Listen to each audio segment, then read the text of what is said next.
Assalamualaikum warahmatullahi wabarakatuh. Perkenalkan nama saya Muhammad Fatul Ihsan dari kelas 11 TKJB asal sekolah SMK Negeri Domen Banjarmasin. Sini saya akan memberikan presentasi tentang mata pelajaran administrasi infrastruktur jaringan.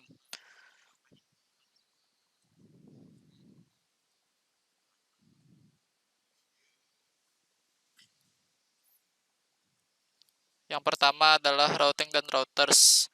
Routing adalah proses di mana suatu router memforward paket ke jaringan yang dituju. Router berfungsi sebagai berikut. Satu, mengatur jalur sinyal secara efisien. 2. Mengatur pesan di antara dua buah protokol. 3. Mengatur pesan melewati kabel fiber optik dan kabel twisted pair. Prinsip dan cara kerja routing.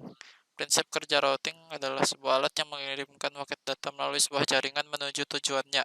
Cara kerja router atau routing mirip dengan bridge jaringan, yakni mereka dapat meneruskan paket data jaringan dan dapat juga membagi jaringan menjadi beberapa segmen atau menyatukan segmen-segmen jaringan. Protokol routing. Protokol routing adalah suatu aturan yang mempertukarkan informasi routing yang akan membentuk sebuah tabel routing sehingga pengalamatan pada paket data yang akan dikirim menjadi lebih jelas. Routing dibagi menjadi dua, yakni satu, Interior Gateway Protocol atau IGP, yang kedua ada Exterior Gateway Protocol atau EGP. Berikutnya yaitu default routers. Default routers adalah sebuah rute yang dianggap cocok dengan semua IP address tujuan. Default routers paling cocok berfungsi ketika hanya ada satu rute ke suatu network. Berikutnya yaitu multiple gateways. Multiple gateways merupakan salah satu pengaturan routing pada sebuah host yang akan memberitahukan host tersebut kemana paket data akan dikirim. Umumnya akan diarahkan ke router. Yaitu ada paket forwarding.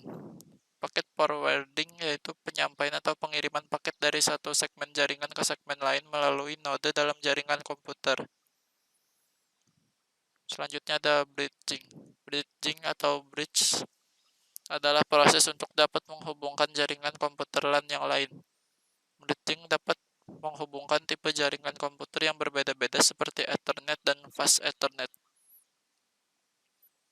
Berikutnya itu ada variable length subnet mask atau yang disingkat menjadi VLSM, adalah suatu teknik untuk mengurangi jumlah alamat IP yang terbuang. Kita dapat memberi suatu subnet kepada seseorang dan dia dapat lebih lanjut membagi subnet ke dalam beberapa subnets. Selanjutnya ada classless interdomain routing atau yang disingkat menjadi CIDR, adalah sebuah metode yang mengalokasikan alamat IP dan mengelompokkan routing internet protokol. Namun CIDR mempunyai kekurangan, yaitu masih adanya subnet ataupun host yang tidak terpakai karena CIDR hanya bisa membuat subnetwork dengan kelipatan 2. Selanjutnya ada routing table. Routing table adalah tabel yang membuat seluruh informasi IP address dari interface router yang lain, sehingga router yang satu dengan yang lainnya bisa berkomunikasi. Berikut adalah urutan pada routing table untuk menyesuaikan alamat tujuan. 1. Host address. 2. Subnet. 3. Group of subnet. 4. Major network number. 5. Group of major numbers. 6. Default address. Selanjutnya ada link state. Link state adalah proses routing yang membangun topologi database-nya sendiri. Fitur-fitur link state meliputi 1. Link state advertisements. 2. Topologi database. 3. Algoritma sorted path first. 4. SPF3. Berikutnya itu ada distance factor. Distance factor adalah proses routing berdasarkan arah dan jarak dalam penetapan jalur terbaik yang hanya melibatkan jumlah hop. Cara kerja distance factor adalah sebagai berikut. 1.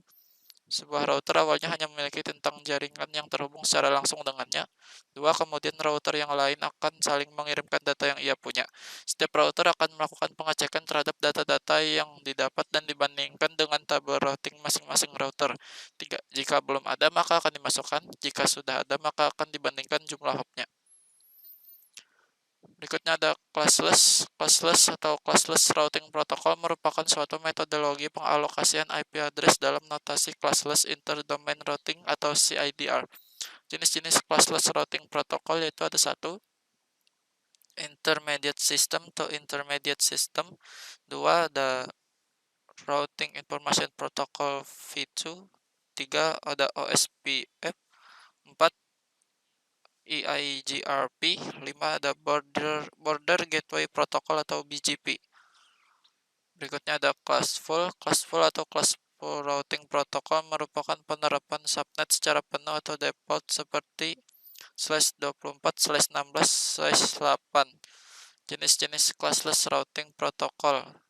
1 ada Routing Information Protocol V1, 2 ada IGRP. Berikutnya itu ada metric. Metric merupakan suatu nilai yang digunakan untuk mencapai suatu jaringan. Ada 2 jenis metrik yang digunakan beberapa routing protokol, yakni 1 hop count, yaitu menghitung jumlah router yang harus dilalui paket sebelum sampai ke tujuan. Setiap router bernilai 1 hop. 2 bandwidth, yaitu menghitung akumulasi bandwidth tertinggi.